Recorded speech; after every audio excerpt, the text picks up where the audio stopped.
The Jougan has already appeared in the manga of Boruto, and I'm not talking about the first chapter. It might actually be chapter 10, where Boruto had it active, yet it was only Momoshiki who saw it with his Byakugan. The idea goes something like this. Ikimoto revealed in a recent interview that Momoshiki's future sight is a personal power, but what's more interesting is that he also revealed it's not a Shinjutsu. So how come could an Otsutsuki utilize an ability which is not a Shinjutsu, considering every technique used by these beings is a divine art, with ninjutsu being a mere imitation of it. It gets more crazier when you realize that we have the prescience as a Shinjutsu, which fully explains the future sight of Momoshiki. But judging by the statement of Ikimoto, it's not even that. Instead, it's some sort of personal power. Well, what if that's just a clever way to hide the hidden truth behind the ability, which involves the Jougan? In the anime adaptation, Boruto was shown with the Jougan at many points during the Momoshiki battle, but when it comes to the manga, it wasn't present there, and the reason remains a mystery till date. Some people use it as an argument to prove the Jougan as filler or non-canon material, and while I earlier felt like it may be because the authors came up with this eye and its connection to the Otsutsuki later in the story, but then something popped in my mind that kind of made a lot of sense. What if the future sight of Boruto is actually a power of his Jougan, and the only reason Momoshiki could read his fate in chapter 9 and 10 is because his Byakugan was strong enough to uncover the pure eye, which was only visible through this dojutsu. Think of it this way, the Uchiha clan members do not need to keep the Mangekyou active the entire time while using the Susanoo. They only need to use it once to awaken the beast, but once it's active, they can simply deactivate the Mangekyou to keep using the Susanoo. Once the shinobi fully unlocks the Susanoo, the technique becomes a part of their chakra range, and they can manifest it without needing the Mangekyou active in their eyes. Something similar happened in case of Madara, who could use the Susanoo without the Mangekyou after being reanimated.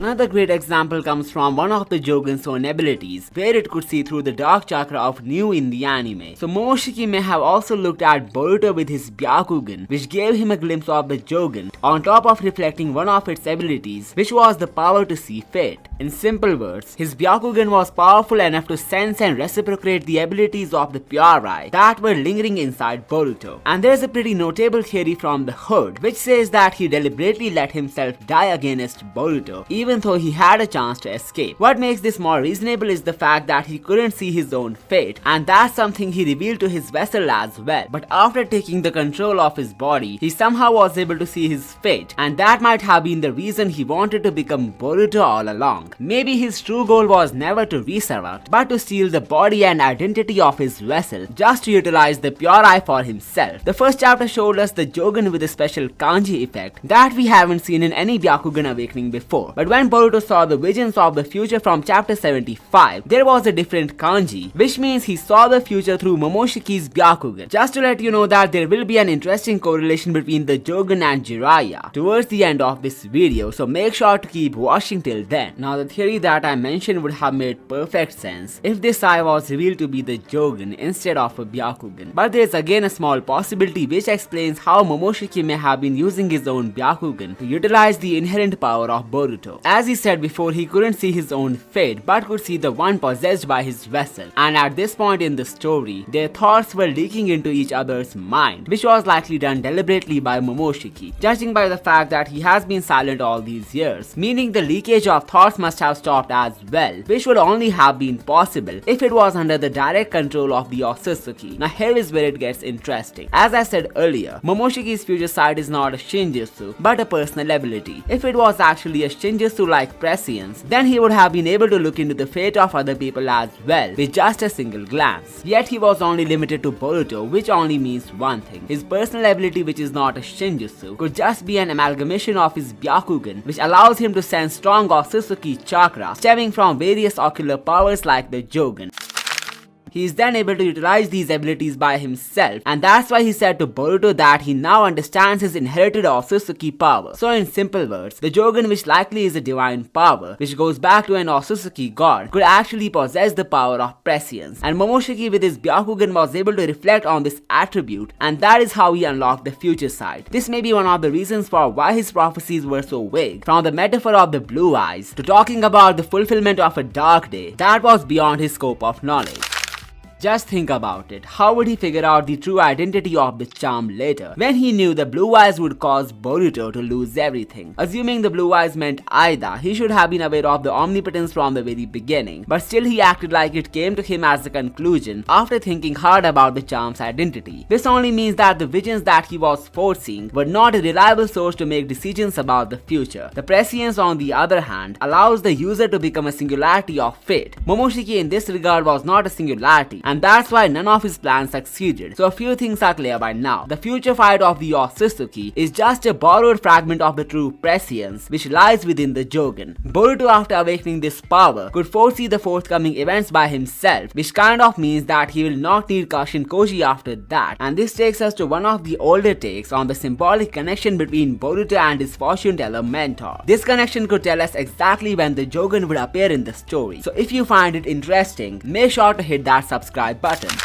So Kashin Koji has mentioned time to time again that Boruto has no way out to win this battle against Jura. He simply believed that his disciple had chosen death by appearing before the Shinju. But chapter 23 confirmed that it was his 10 directions lacking behind, as he didn't account for the possibility of Boruto revealing the limiters to Kawaki. So it can be said that he needs to keep in account all the odds and setups to make better predictions. But what if it's something a lot more than that, yet dramatically simple? The whole reason behind why Koji couldn't tap into some future through 10 directions could be because he doesn't exist in them. In other words, his death becomes the singularity events which leads to those futures, and that may be why he can't foresee them. The death of Koji is kind of inevitable at this point, not just because he knows how to use one of the strongest Shinjutsu in the world. Unlike Aida, who has an even stronger power but cannot utilize it at will, the Shinju are seeking him, and the chances of his survival are not that high if he gets overpowered by the enemy group. A hint can be found in one of the futures that he saw in the last chapter, where Inojin can be seen performing the mind jutsu at his base. The only reason Team 10 would get involved could be as a part of Koji rescue mission, which means he's going to get attacked really soon. On top of that, his end would be symbolic to the passing of Jiraiya, and what I'm about to say next will blow your mind.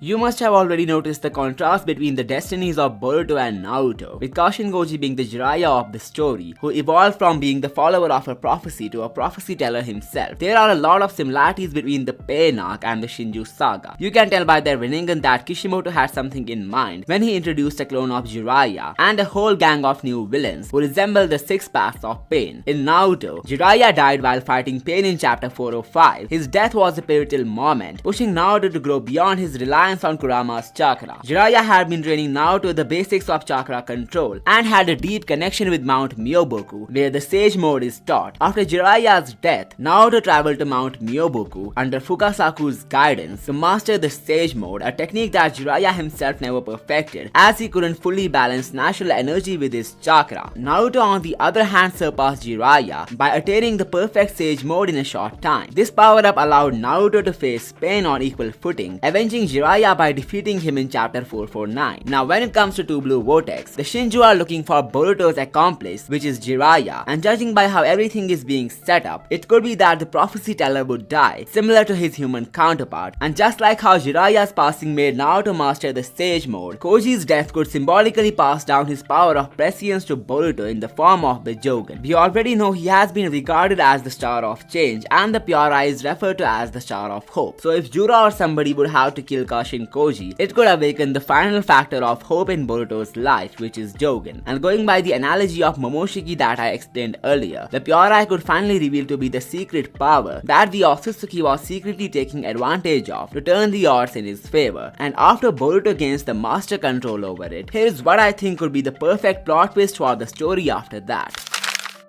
I believe the entire narrative would revolve around how the way of shinobi that Boruto has been trying so hard to protect would evolve into the ultimate way of the universe, or let's just say his way of making things right with not just Kawaki, but all the enemies who would emerge after him. Now here is how I see it. The prologue sequence shows us Boruto battling Kawaki, and he's even using the Kama on command on top of the Jougan Eye, which would grant him a solid edge that Kawaki wouldn't have expected. It would be a sort of tactical fight, but based on the mischievous Otsutsuki origin of the Jougan, Jougan, he would certainly win this battle, which would then take us to Kawaki's eventual redemption. But this is not the story of Naruto and Sasuke, where the other person would switch up and instantly become the good guy. So here is the type of twist that I'm expecting. Kawaki would ask his counterpart to show him that he's wrong, and the way of shinobi is actually the way to peace. At first, Boruto won't be able to make him understand this, but there could be the intervention of a third party, which would make things clear to Kawaki. I'm talking about the new Otsutsuki, and not just any Otsutsuki, it must be the ones possessing the Jougan, and there is a strong reason for me to believe that. Basically, Boruto's pure eye could grant him a number of abilities, like the time stoppage and everything that the anime has revealed. But there is something that could make it even more subtle, and that is the power over fate. While Boruto is already a singularity, the Jougan, which is the pure Otsutsuki power, could grant him the power of prescience, and once he would himself have this ability, his role as a singularity would enhance, leaving behind Kashin Koji, whose visions require the knowledge of every possible variable. Let's just say Boruto's ability would be Omniscience instead of prescience, where he would actually be able to see all the possible futures. Maybe that's why he couldn't bear the fact that the Kawaki battle was the only possible outcome, when in reality there may be other outcomes which would have saved things from going too far. But this excessive knowledge is what made Boruto mess up, and that's how we got here.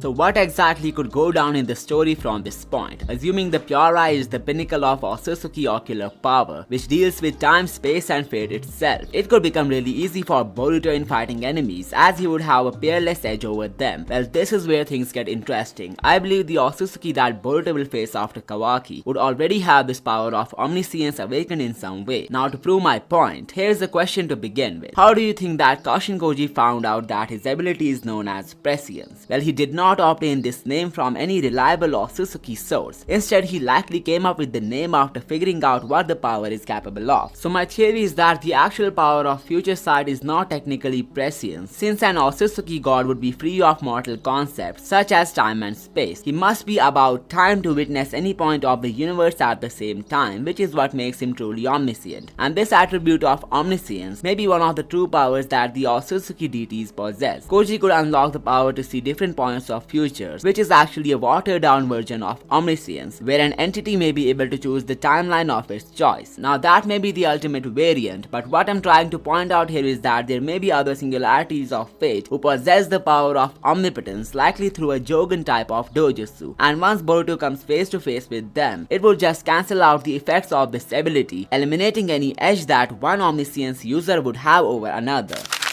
So that's what could happen in the future to prevent Boruto from getting too overpowered. New Otsutsuki with powers similar to the Jougan appearing on the planet to give him a tough match, hindering all the advantages that he has. So how would the way of shinobi help him to prove his point to Kawaki in the middle of a conflict with these new creatures? Well, it might actually be a combination of strategy, teamwork, discipline and leveraging basic ninja skills, which are improved through training and experience. By getting his most powerful dojutsu neutralized, he would be down to mastering the shinobi way of fighting opponents, and that may be how he would overpower his new Otsutsuki enemies. It would make Kawaki believe in Boruto's vision, as he would be able to find the best way possible to deal with Otsutsuki level threats. Instead of relying on the battle experience of some other entity, Boruto could show him the shinobi way of dealing with the new enemies. Now this brings us to his Uzumaki route. It was the first clan who had discovered a way to seal away the Otsutsuki with their formidable Funjutsu. Their blood still runs in Boruto, and maybe it was destined for the shinobi, or let's say the Uzumaki,